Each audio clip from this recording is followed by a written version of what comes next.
భారతదేశంలోని అత్యంత పవిత్రమైన శివక్షేత్రాలలో ఒకటి కేదార్నాథ్ టెంపుల్. హిమాలయ పర్వతాల మధ్య మంచుతో కప్పబడి ఉన్న ఈ ఆలయం భక్తులకు ఆధ్యాత్మిక అనుభూతిని అందిస్తుంది.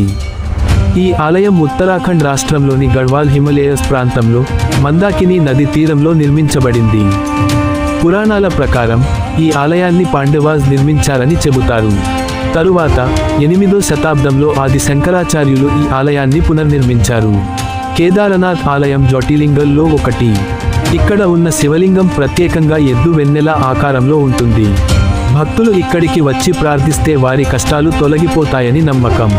2013లో వచ్చిన భారీ వరదల్లో చుట్టూ ఉన్న ప్రాంతం నాశనం అయినప్పటికీ కేదారనాథ్ ఆలయం మాత్రం పెద్దగా నష్టపోలేదు. ఇది శివుని మహిమగా భావిస్తారు. ప్రతి సంవత్సరం మే నుండి నవంబర్ వరకు ఆలయం తెరవబడుతుంది. ముఖ్యమైన ఉత్సవాలు మహాశివరాత్రి, బద్రీ, కేదార్ ఉత్సవాలు. ఈ సమయంలో వేలాది మంది భక్తులు దర్శనం కోసం వస్తారు. హిమాలయాల నడుమ ప్రకృతి అందాలతో కలిసిన కేదారనాథ్ ఆలయం భక్తి, విశ్వాసం మరియు ఆధ్యాత్మికతకు ప్రతీక. ఒకసారి అయినా ఈ పవిత్ర క్షేత్రాన్ని దర్శించండి.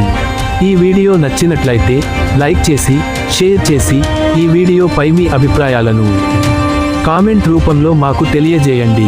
అలాగే ప్రతిరోజు మేము అందించే పురాతన ఆలయాల గురించి తెలుసుకోవాలి అంటే మన ఛానల్ను సబ్స్క్రైబ్ చేసుకోండి. రేపు మరో పురాతన ఆలయంతో మళ్ళీ కలుద్దాం. అంతవరకు ఓం నమః శివాయ.